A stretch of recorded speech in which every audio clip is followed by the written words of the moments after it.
ఎవరైనా వ్యక్తి పోతే ఆడవాళ్ళైనా మగవాళ్ళైనా సరే వాళ్ళు వాడిన మంచం, వాళ్ళు వాడిన బట్టలు మనం వాడకూడదమ్మా.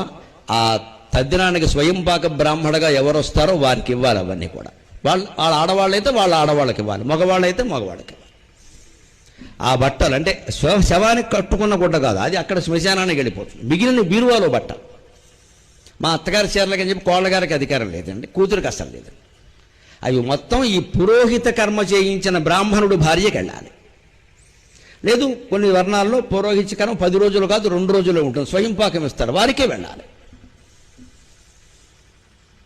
వారు పుచ్చుకోమంటే ఏదైనా కారణాలు ఇబ్బంది ఉంటే ఊళ్ళో పేదవాళ్ళకి ఇవ్వాలి, పంచిపెట్టియాలి. అవి మళ్ళీ కోడళ్ళు కూతుళ్ళు పంచుకోకూడదు. ఆ మంచం సహా, ఆవిడ పడుకున్న మంచం, ఆయన పడుకున్న మంచం, ఆవిడ ధరించిన బట్టలు, ఇంకా ధర్మశాస్త్రం పక్కాగా చెప్పాలంటే ఆభరణాలు కూడా ఇచ్చేయమన్నారు. ఇవాళ సాధ్యం కాదు. ఇలా ఉంగరం లాగెత్తుంటే ఎక్కడిచ్చేస్తారు?